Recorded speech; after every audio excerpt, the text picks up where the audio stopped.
NEET paper leak मामले में अब नया एंगल सामने आ गया है। बिहार के उप मुख्यमंत्री विजय सिन्हा ने बड़ा दावा करते हुए कहा कि नीट पेपर लीक में पूर्व डिप्टी मुख्यमंत्री तेजस्वी यादव के करीबी का हाथ है। पेपर लीक के तार तेजस्वी यादव के निजी सचिव से जुड़े हैं। विजय सिन्हा ने कहा कि नीट पेपर लीक के आरोपी सिकंदर यादवेंदु के लिए बिहार के पूर्व डिप्टी सीएम तेजस्वी यादव के निजी सचिव प्रीतम यादव ने गेस्ट हाउस बुक करवाया था। तेजस्वी के पीए प्रीतम कुमार के कहने पर ही नीट पेपर लीक के आरोपी सिकंदर यादवेंदु के नाम पर NHAI के गेस्ट हाउस में बुकिंग हुई थी। गेस्ट हाउस की बुकिंग के लिए पहले 1 मई को 9:07 पर और फिर 4 मई को 2 बार फोन किए गए। विजय सिन्हा ने कहा कि दबाव बनाकर गेस्ट हाउस की बुकिंग कराई गई। ये गेस्ट हाउस जिस पथ निर्माण विभाग में आता है उसके मंत्री पहले तेजस्वी यादव हुआ करते थे। विजय सिन्हा ने प्रेस कॉन्फ्रेंस में ही PWD के 3 अधिकारियों को सस्पेंड कर दिया, जिन पर आरोप है कि बिना आवंटन के उन्होंने सिकंदर यादवेंदु को ठहरने का आदेश दिया और तथ्य को छिपाने और बरगलाने का खेल खेला। 9:07 कि NHI के गेस्ट हाउस में जो लोग ठहरे थे वो कौन थे, किसके आदेश पर ठहरने का उन्हें अवसर मिला था। जो जानकारी आई है कि 1 मई को तेजस्वी यादव के आप सचिव प्रीतम कुमार के मोबाइल नंबर 7488061813 से रात्रि 9:07 में पथ निर्माण विभाग में कार्यरत प्रदीप कुमार के मोबाइल नंबर 9430469924 पर NHI गेस्ट हाउस में सिकंदर कुमार यादवेंदु के लिए कमरे की बुकिंग कराने के लिए फोन आया था। उस दिन प्रदीप कुमार इस पर कोई संज्ञान नहीं लिया। फिर 4 मई को सुबह 8:49 में प्रीतम कुमार के मोबाइल नंबर 7488 4 मई को कितने बजे? 4 मई को सुबह 8:49 बजे प्रीतम कुमार के मोबाइल नंबर 7488061813 वही नंबर से प्रदीप कुमार के मोबाइल पर कॉल कर सिकंदर कुमार यादवेंदु के लिए कमरे के बुकिंग के लिए स्मारित किया गया।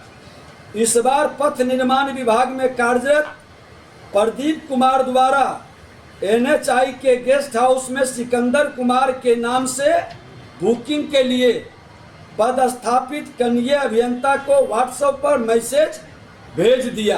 ये डिटेल है उनका। पहला दिन 3 बार फोन किया। पहला दिन आया है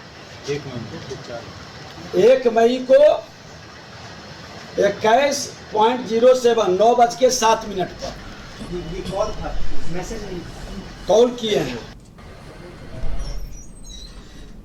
पटना हाईकोर्ट ने बड़ा फैसला लेते हुए राज्य सरकार के उस फैसले को रद्द कर दिया है जिसमें जातीय गणना के बाद आरक्षण की सीमा को बढ़ाने का फैसला लिया गया था। पटना हाईकोर्ट ने आरक्षण की सीमा बढ़ाने के फैसले पर रोक लगा दी है। इस मामले पर राजद के प्रदेश प्रवक्ता एजाज अहमद ने कहा कि तेजस्वी यादव बार बार ही मांग कर रहे थे कि आरक्षण की व्यवस्था को 9वीं अनुसूची में लाया जाए। उन्होंने कहा कि हमारी पार्टी सामाजिक न्याय की धारा और सामाजिक व्यवस्था में रहने वाले लोगों को उनका अधिकार दिया है और उनका अधिकार मिलने से समाज में बेहतर वातावरण का माहौल भी बना है जिसे सभी लोग पसंद करते हैं और तमाम बाधाओं के बीच भी इस बार भी जीत हमारी होगी। जातीय जनगणना के बाद जिसकी जितनी संख्या उसकी उतनी हिस्सेदारी तय की गई थी और उसमें 49.5% आरक्षण के दायरे को बढ़ा करके हमने 65% किया था और 10% EWS यानी 75% आरक्षण की व्यवस्था की थी।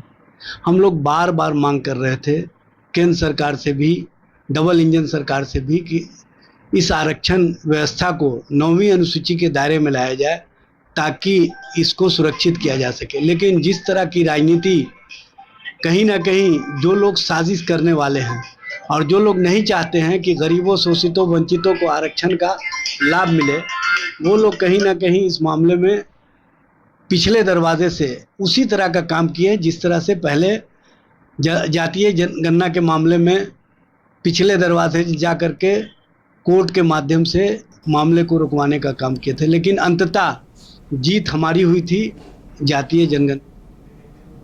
मधेपुरा जिले के मुरलीगंज पहुंचे पूर्णिया सांसद पप्पू यादव ने पत्रकारों से बातचीत करते हुए कहा कि रुपौली विधानसभा के उपचुनाव में इस जन्म में क्या अगले 7 जन्म तक उनसे कोई उम्मीद ना करे। उन्होंने कहा कि कांग्रेस पार्टी से भी वो आग्रह करेंगे कि अगर राजद लड़ता है तो उन्हें मदद करें, लेकिन बीमा भारती जैसे लोगों को मदद नहीं करें। इससे कांग्रेस के इमेज पर असर पड़ेगा। पूर्णिया के रुपौली विधानसभा में होने वाले उपचुनाव के लिए महागठबंधन की ओर से राजद ने अपने प्रत्याशी के रूप में एक बार फिर से बीमा भारती को टिकट देकर मैदान में उतारा है। लड़ने न लड़ने से मेरे लिए रिश्ते का कोई मतलब नहीं। जो बात बीती वो खत्म है। मैं इन सब चीज़ों में नहीं रहता। मेरा काम अभी भ्रष्टाचार के खिलाफ है, दलालों के खिलाफ है, हॉस्पिटल है, बिहार है, डेवलपमेंट है। इसके अलावा हम किसी चीज़ों में नहीं रहते। आज बाय इलेक्शन है और बाय इलेक्शन के पहले एक बड़ी घटना घटी है। ऐसे समय में पप्पू यादव से इस जन्म में क्या 7 जन्म में आप उम्मीद नहीं कर सकते हैं कि मैं गलत लोगों के साथ खड़ा रहूं। मैं कांग्रेस से भी आग्रह करूंगा किसी भी परिस्थिति में यदि सीपीआई लड़ता है तो वो भी महागठबंधन का हिस्सा है, कांग्रेस उसकी मदद करे। जिस मदद से कांग्रेस के विचारों पर और कांग्रेस के इमेज पर असर पड़ेगा वहाँ कांग्रेस को मदद नहीं करनी।